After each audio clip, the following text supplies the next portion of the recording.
Hi, I'm Andrea Beaty, and today I'm going to read SOFIA VALDEZ Future Prez for the Barnes & Noble Storytime. I hope you enjoy it. SOFIA VALDEZ Future Prez, written by me and illustrated by David Roberts, published by Abrams Books for Young Readers.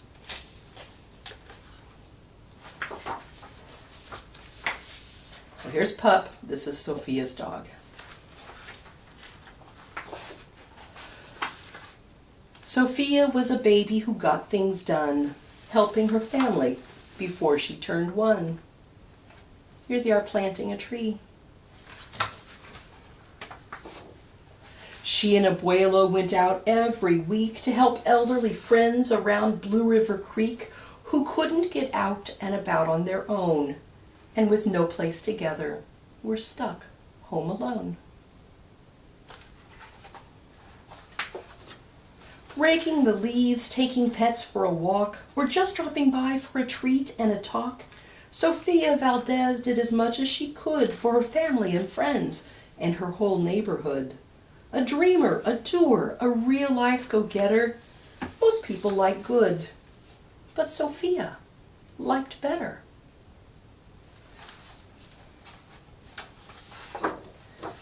Each morning, Abuelo walked Sofi to class. They walked home again along Blue River Pass, making plans, munching cookies, Abuelo and girl, except for that Tuesday when Pup saw a squirrel.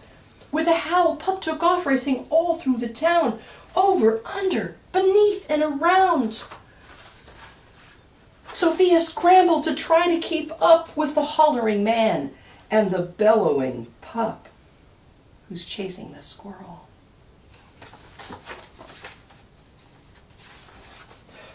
Up the squirrel ran to the top of a hill made of leftover junk for the local landfill. They reached the tip-top of that mountain of trash, which jiggled and broke with an ear-splitting crash. Down they all tumbled and hit with a thud on a moldy old pumpkin surrounded by mud. "Ouch!" cried Abuelo. He struggled to stand. "A dangerous mess," he said, grasping her hand. "Poor Abuelo has hurt his ankle." The next day, Sophia walked to school solo, but it wasn't the same without her Abuelo. "This is not right," declared young Sophia, who glared at Mount Trashmore and got an idea. Oh, Sophie's mad. And that's very understandable because Abuelo's been hurt. But here's the thing about when you get mad. When you get mad, you also get a choice. You can choose to stay mad, or you can take that anger and use it to do something good. Let's find out what Sophie does. The very next morning, at 1:30, she planted a sign at the front of the lawn. She stood back and smiled, and Pup gave a bark. "Get rid of Mount Trashmore. Let's build a new park." Sophia's turning her anger into something good for her community. Each of her neighbors had something to say about benches and fountains and places to play, meeting spots, gardens, a basket for bees, a rubber duck pond, and a kiosk for cheese. She drew every thought on her map of the park, which was perfectly perfect by 1/4 till dark. She drifted to sleep in her soft, cozy bed. Then, bam! She woke up when a thought smacked her head. Her heart skipped a beat as she realized each one of her neighbors had said, "Let me know when it's done." They all thought Sophia could do it alone. But how could one girl do so much on her own? The weight of that thought made her tender heart ache as night thunder growled and she lay wide awake. Then dawn brought a storm and the gloomy sky wept, and the heartsick Sophia finally slept.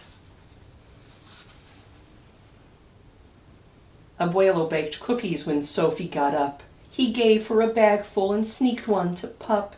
He blinked back a tear as he hugged his Sofia. For courage, he whispered, Te amo, mi vida. Sofia's knees wobbled. She felt weak inside. She looked at his ankle and quite nearly cried.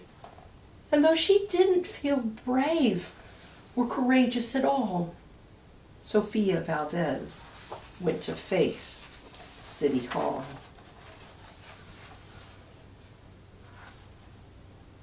And there's Sofia, all alone on the steps of that big City Hall. I would feel nervous. I would be scared.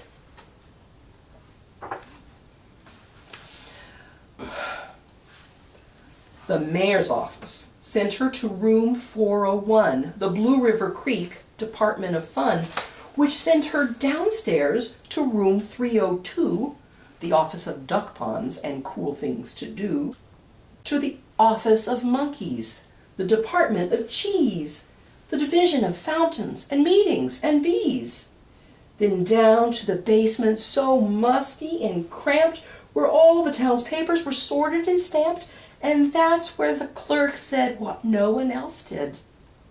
You can't build a new park. You're only a kid. The words smacked Sofia deep down in her heart. Her plan was kiboshed before it could start. I think, said Sofia, I think that law's wrong. But her second-grade voice didn't sound very strong. The clerk said, Clearly it cannot be done. Do you have any questions? Sofia said, One,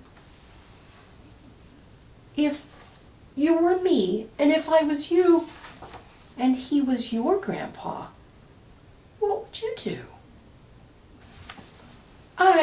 Well, said the clerk. Then she said nothing at all. She thought and she thought. Then she sent out a call to every employee throughout City Hall. The entire government of Blue River Creek crammed into the office to hear Sofi speak, but her words jumbled up and her cheeks turned bright red as a dozen emotions crammed into her head. Her heart beat so loudly she thought it would crack. The crowd leaned in closer. Sofia leaned back. Then her arm brushed the edge of the old cookie sack. And that was the moment when Sofia first knew. Being brave means doing the thing you must do, though your heart cracks with fear, though you're just in grade 2.